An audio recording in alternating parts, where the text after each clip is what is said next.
Hey everyone, welcome to today's video, a little series. I got inspired by Home with Kelly here on YouTube. She has another channel, and I'll go ahead and post a picture of her channel, but this kind of inspired me to do like little updates on my homemaking journey. We'll be covering 4 topics, and I'll be having a homemaking tip at the end of it. But I'll put timestamps down below so you know exactly where everything is. Let's talk about recipes, because there's so many ways that we can find recipes. I wanted to share. So I mostly find recipes on YouTube. I'm subscribed to a lot of cooking channels. Some of it is Food Network, some of it is like just people on YouTube that have recipes that look really good. But there's a lot of random people I find, usually in like YouTube shorts. I'm finding a lot of good recipes on YouTube and sometimes on Reddit. Do not sleep on Reddit. I think Reddit is it can be such a good place to talk about, modesty and womanhood and homemaking. And my favorite is the cooking section, seeing what people make, seeing like food. I get really inspired to try different kinds of food and making things from different cultures.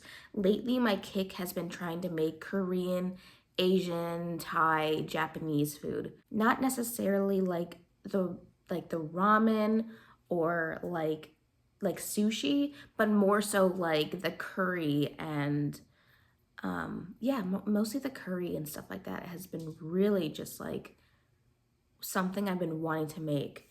And just Chinese food in general, I've been wanting to make homemade. I've made fried rice from a girl here on YouTube called Tiffy Cooks.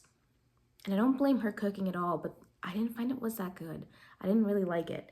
It tasted good, but the texture of the rice was weird and I didn't care for it. My husband loved it, but I didn't like it. So she is also another one I look for, like Asian food. So definitely give her a check out. It was like a cookbook. I use the Better Homes and Gardens. I'll post a picture of that too. I use the Better Homes and Gardens.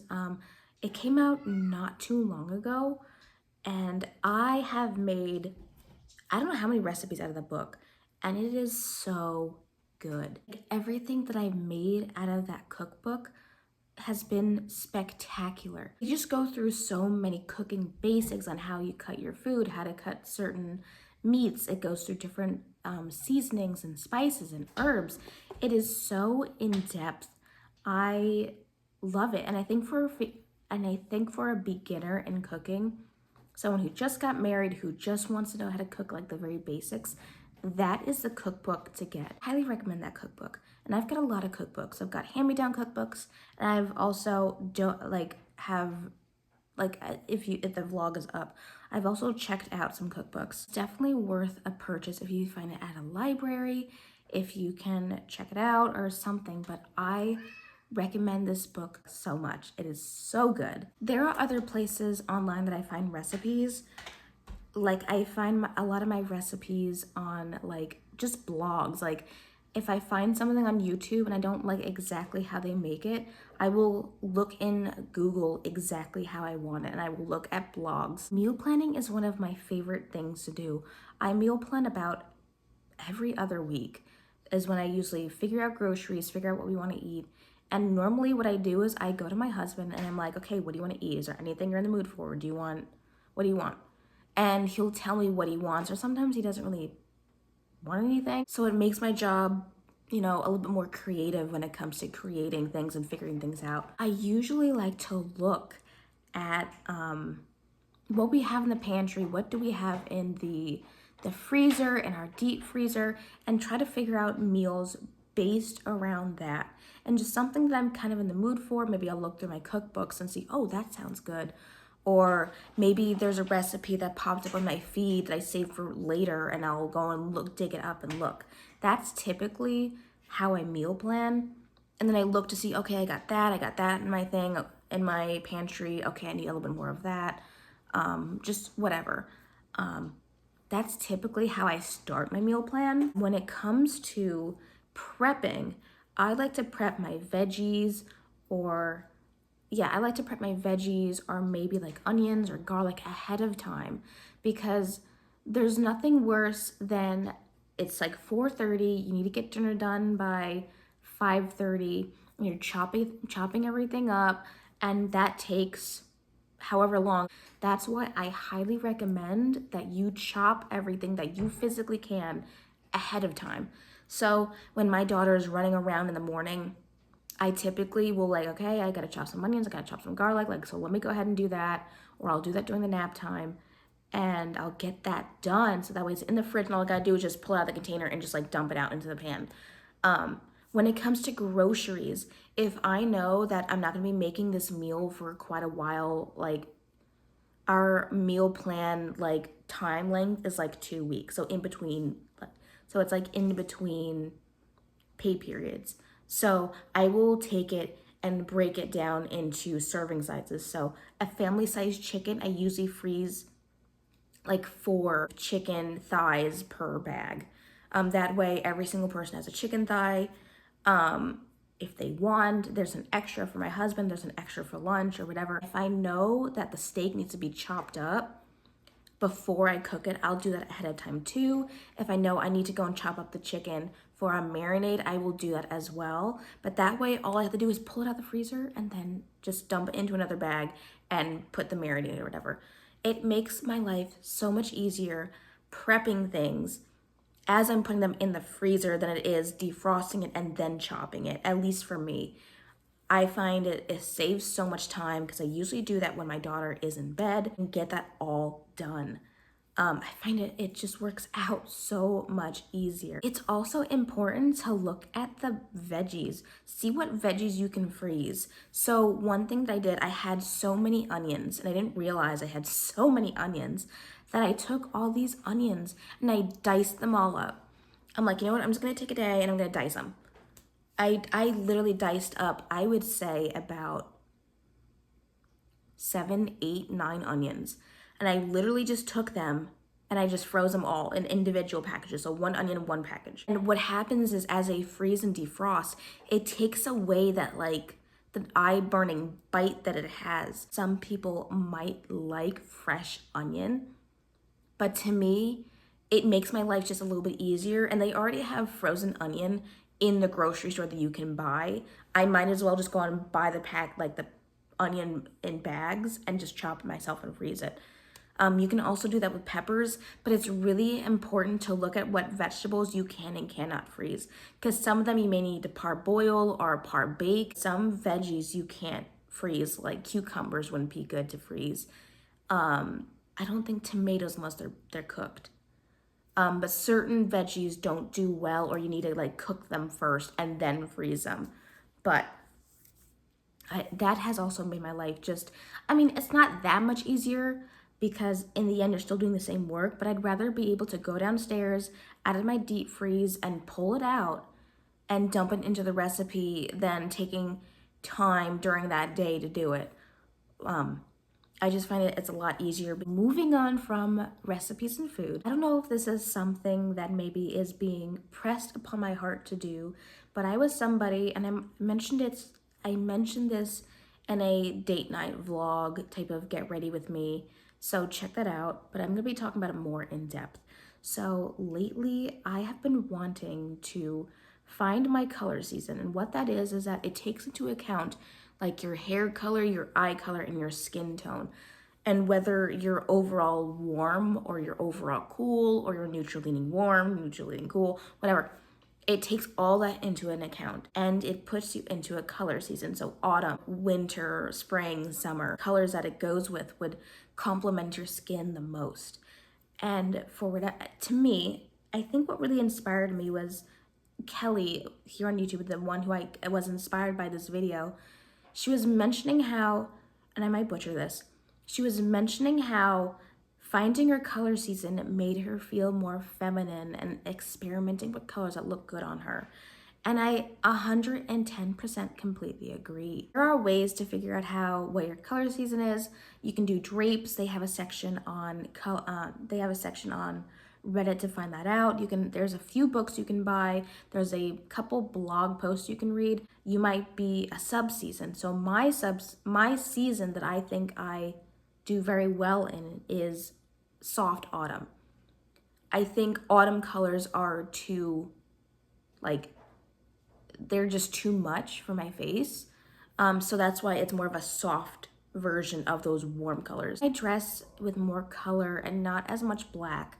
I find that it makes me feel more feminine. It makes me embrace how the Lord has created me.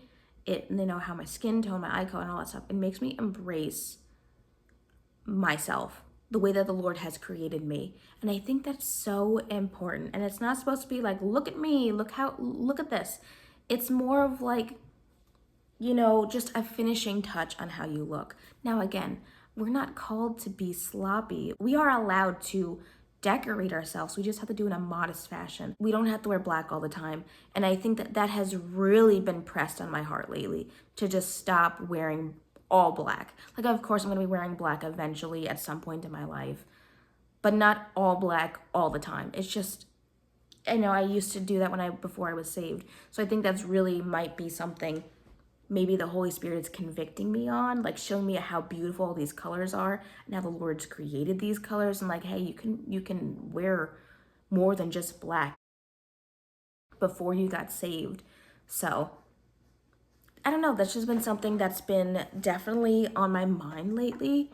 It's just when I wear colors that flatter me, I feel beautiful, and I don't feel like I need to hide in black, because I feel like black can be so stark on me, and so like it can be a lot.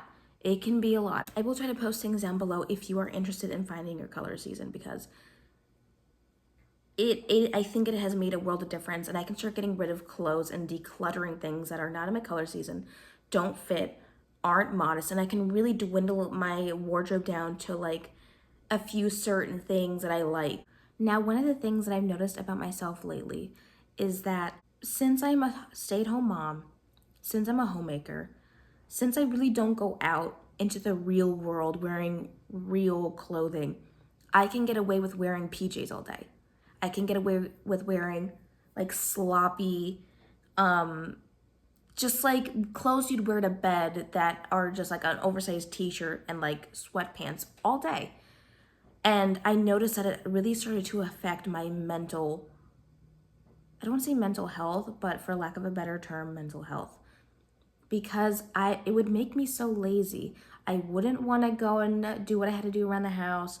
I'd feel so lazy to put the kitchen to bed, or sweeping the floor, or just staying on top of things. I would just get really lazy because I was in my PJs and I didn't want to do anything. So for me, what I found is getting ready every day. Even if I'm not going out anywhere, that doesn't mean wearing a ball gown. That can just really mean putting on a house dress and getting ready for myself. That can mean, maybe putting up my hair or something, or putting on some makeup for my husband, or just doing something that's like getting ready for the day. And I feel like when I do that, mentally, I'm like, okay, I'm clocking into work, or so to speak. I've got a job to do. I gotta, take care of a household. I find that, I'm not in that lazy mental state of just being in PJs all day. And it has made such a big difference. Now, if you're not someone who wears makeup, you don't have to wear makeup to get ready for the day. But I really just mean, I want to specify of wearing clothes that you would wear outside, like going to go grocery shopping in. I find that it helps my mental, like just my laziness so much. So we made it through our little chat. I really do hope you enjoyed this. So on to the tip of the month. So one thing my mom has taught me is when you're cooking chicken breast, chicken thighs, whichever. So once you pull it out of the oven, instead of taking the thermometer, go and poke a hole in it, in the thickest part of the chicken. So like the thickest part, the biggest chicken you've got on the whole thing, on the whole plate. Stick a knife in and gently press on it. If the juices run clear, the chicken's done.